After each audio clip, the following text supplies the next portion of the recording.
Hello. তো আজ হচ্ছে রবিবার আর এখন 3:30 থেকে 4টার মতো বাজে। তো আমাদের পাড়ার পাশের পাড়াতে একটা বাড়িতে সূর্য পূজা হচ্ছিল আর সেই সূর্য পূজা দেখতেই আমরা সবাই মিলে যাচ্ছি। তো চলো সে বাড়িতে গিয়ে তোমাদেরকে দেখাই। তো যে বাড়িতে পূজা সে বাড়িতে আমরা চলে এসেছি আর এখানে সবাই বসে আছে। আর এখানে হচ্ছে সূর্য ঠাকুর, এটিকে শিব ঠাকুরও বলে।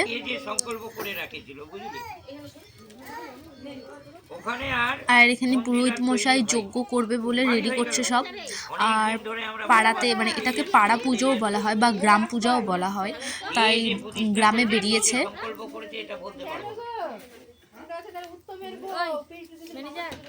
আমাদের বাড়িটা শেষ হয়ে গেল, পাট কাটি আর 4টি লাগবে।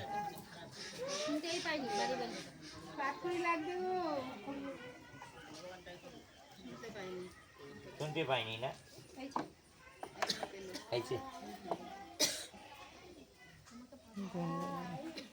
তো আমি যে বললাম তারা গ্রামে বেরিয়েছিল পূজা দিতে আর গ্রাম ঘুরে আসলো। এখন এই সূর্য ঠাকুরটা চারপাশে ঘুরবে 5বার না হলে 7বার। আর এই ঠাকুরটা এইভাবেই পূজা করতে হয়, এরকম করে ঘুরে ঘুরে পূজা হবে।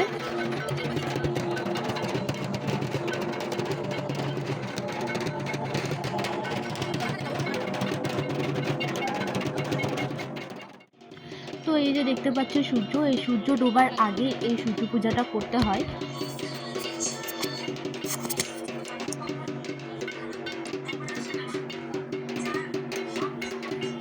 এখন পুজো স্টার্ট হয়ে গেছে, যজ্ঞ শুরু হয়ে গেছে। যজ্ঞ করার পর হবে অঞ্জলি। তো চলো বাকিটা দেখতে থাকো।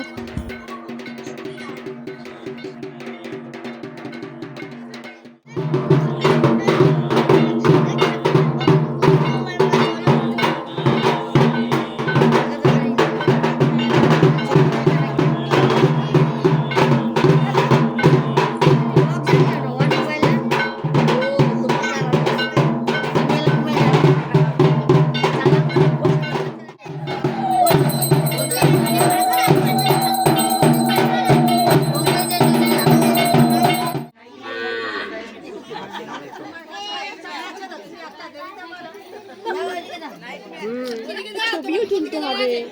হাসি দাও, হাসি দাও, হাসি দাও, হাসি দাও।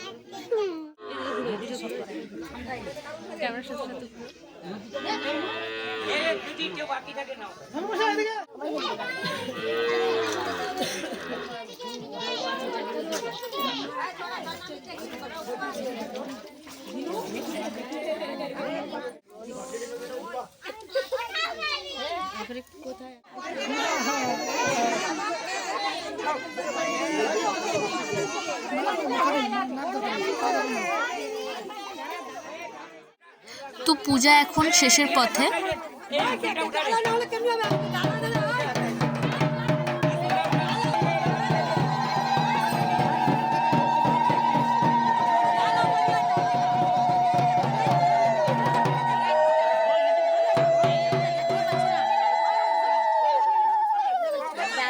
তো এখানটায় এই বাছুরটা ওই দিক থেকে এদিকে আসার সময় শিব ঠাকুরের নাকটা নাকি নিতে হয় বাড়ির মঙ্গলের জন্য। তো ওই জন্যে এখানে লাল কাপড় নিয়ে দাঁড়িয়ে আছে সে নাকটা তোলার জন্য। তো দেখো